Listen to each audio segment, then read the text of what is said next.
السلام علیکم ورحمۃ اللہ وبرکاتہ۔ تو دوستو، آج میں بہت ہی زبردست چیز آپ کو بتانے والا ہوں جس سے آپ قرآن کو 100% صحیح پڑھ پائیے گا، اور یہ جلدی کوئی بتاتا بھی نہیں ہے۔ تو دوستو، چینل آپ بعد میں سبسکرائب کیجئے گا، پہلے ویڈیو واچ کر لیجئے۔ جو چیز میں آپ کے بتانے والا ہوں بہت ہی امپورٹنٹ ہے۔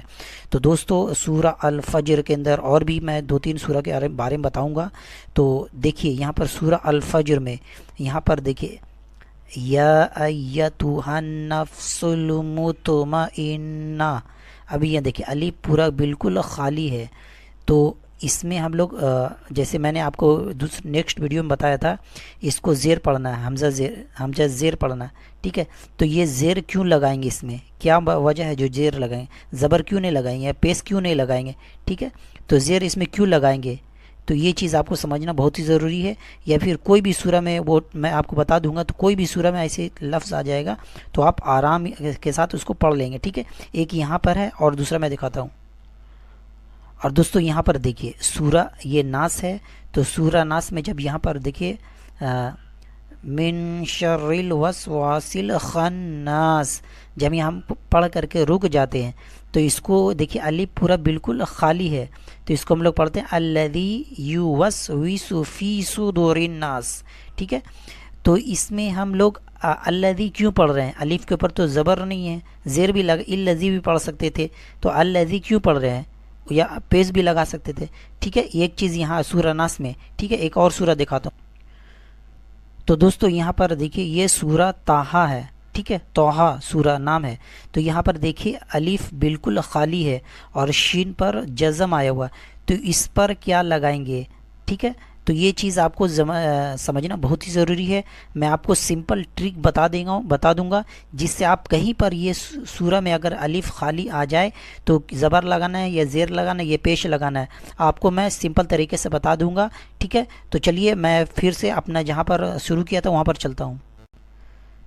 تو دوستو سورہ ناس میں سب سے پہلے میں یہاں پر آپ کو بتا دیتا ہوں، ٹھیک ہے۔ یہ الف بالکل خالی ہے، تو اس میں ہم لوگ زبر الف کے اوپر زبر کیوں لگاتے ہیں، تو سب سے پہلے بات سمجھ لیجئے۔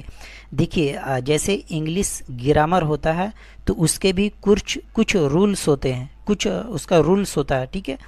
انگلش گرامر کا کچھ رولز ہوتا ہے، اسی طریقے سے عربی گرامر کا بھی کچھ رولز ہوتا ہے، ٹھیک ہے۔ یہ سمجھ لیجیے پہلے بات، جس طریقے سے انگلش گرامر کا رولز ہوتا ہے اسی طریقے سے عربی گرامر کا رولز ہوتا ہے، ٹھیک ہے۔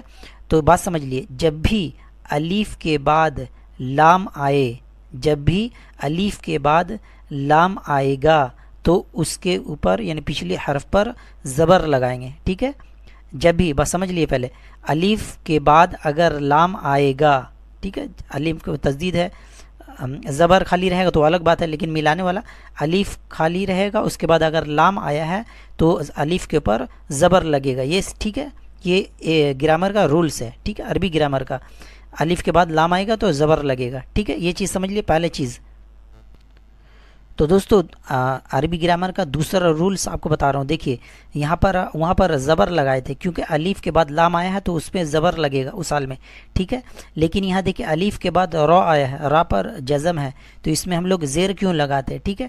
تو عربی گرامر کا رولز میں ایک یہ ہے کہ یعنی اس پر زیر کیوں لگاتے ہیں، تو اس کا ہم کو تیسرا ورڈ دیکھنا ہے، تیسرا حروف میں کیا آتا ہے، کیونکہ لام نہیں آیا، لام آتا تو ہم لوگ زبر لگاتے، تو لام نہیں آیا، یہاں پر را آیا اور را پر جزم ہے، تو ہم کو تیسرا ورڈ یعنی تیسرا حرف کو دیکھنا ہے کہ اس میں کیا آیا ہے، ٹھیک ہے۔ تو دیکھیے یہاں تیسرا حرف میں 1 2 3، دیکھیے 1 ورڈ 2 ورڈ 3 ورڈ، تیسرا حرف میں کیا آیا، زیر آیا، تو زیر آیا ہے تو ہم کو اس میں کیا لگانا ہے، زیر لگانا ہے، ٹھیک ہے۔ تیسرا حرف، ٹھیک ہے، تیسرا حرف میں زیر آیا ہے تو زیر لگانا ہے۔ اگر یہاں پر زبر بھی ہوتا، ٹھیک ہے، تیسرا حرف میں اگر زبر بھی ہوتا تو ہم یہاں پر پھر بھی زیر لگائیں گے، یہ ٹھیک ہے، عربی گرامر کا رولز ہے، سمجھ میں آئے گا۔ دوسری چیز، الف کے بعد لام نہیں آیا ہے، ٹھیک ہے، تو ہم کو کیا لگانا ہے، زیر لگانا ہے، کیونکہ اس کے تیسرا ورڈ میں زیر آیا ہے یا زبر بھی آ جائے گا تو بھی ہم زیر لگائیں گے، ٹھیک ہے۔ یہ چیز سمجھ آ گیا۔ اب تیسرا میں چلتے ہیں۔ اب سورہ طٰہٰ میں چلیے دیکھیے، سورہ طٰہٰ میں یہاں پر لام آیا نہیں ہے تو الف کے اوپر زبر نہیں لگائیں گے، ٹھیک ہے۔ یہاں تیسرا ورڈ، اس کو بھی تیسرا ورڈ میں دیکھیں گے، لام نہیں آیا تو زبر نہیں لگانا ہے، تو اس کو بھی ہم کو تیسرا ورڈ میں دیکھنا ہے کیا چیز آیا ہے۔ تو ایک ورڈ، ایک لفظ، ایک حرف، دو حرف، اور یہ تیسرا حرف ہے، یعنی تیسرا ورڈ۔